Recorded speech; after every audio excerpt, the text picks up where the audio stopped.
বন্ধুগণ, আপনারা যে সওগাত আজ হাতে তুলে দিলেন, আমি তা মাথায় তুলে নিলুম।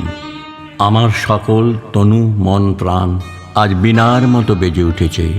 তাতে শুধু একটি মাত্র সুর ধ্বনিত হয়ে উঠেছে, আমি ধন্য হলুম, আমি ধন্য হলুম।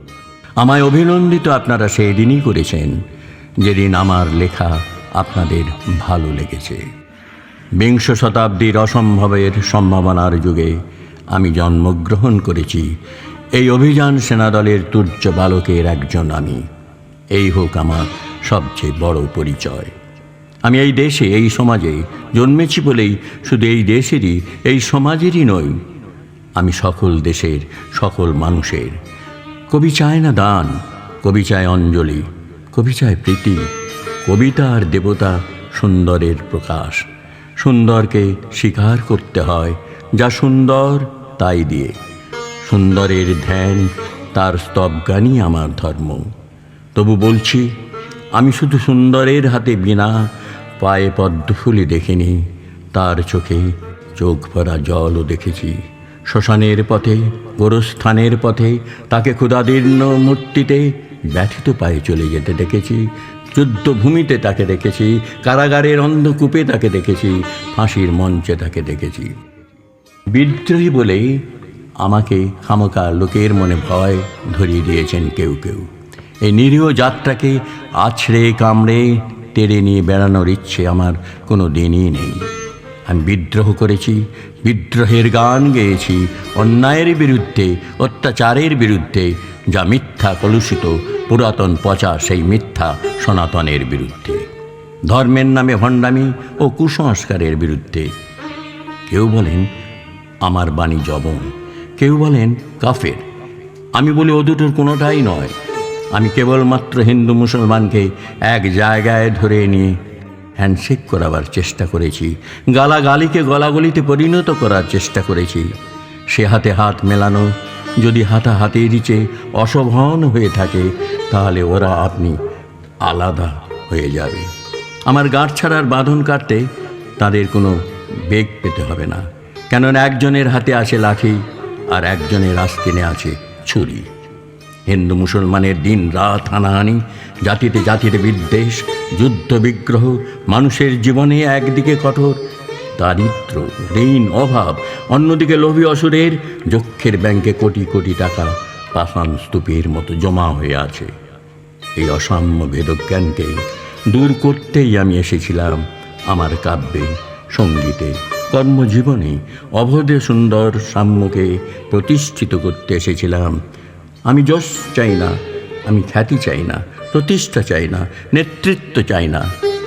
জীবন আমার যত দুঃখময় হোক, আনন্দের গান, বেদনার গান গেয়ে যাব আমি, দিয়ে যাব নিজেকে নিঃশেষ করে।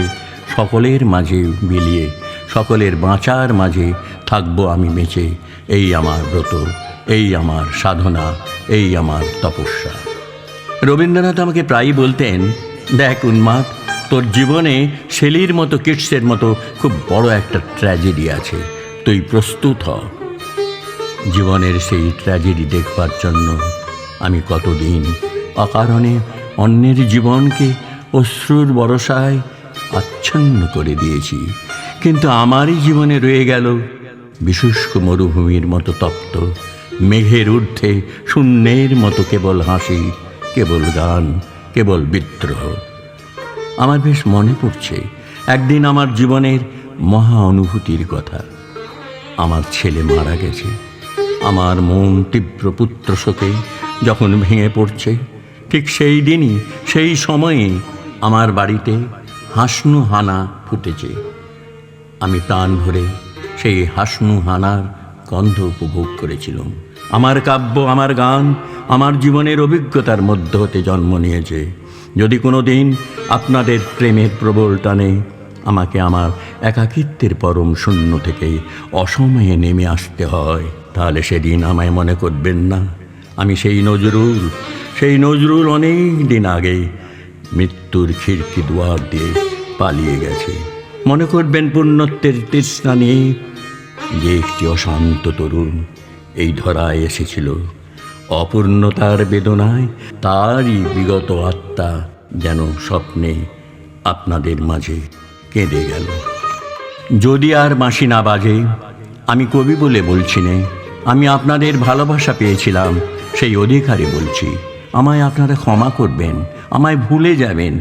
বিশ্বাস করুন, আমি কবি হতে আসিনি, আমি নেতা হতে আসিনি, আমি প্রেম দিতে এসেছিলাম, আমি প্রেম পেতে এসেছিলাম।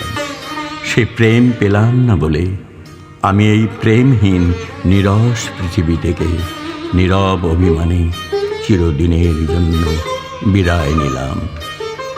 যেদিন আমি চলে যাব, সেদিন হয়তোবা বড় বড় সভা হবে, কত প্রশংসা, কত কবিতা বেরোবে হয়তো আমার নামে।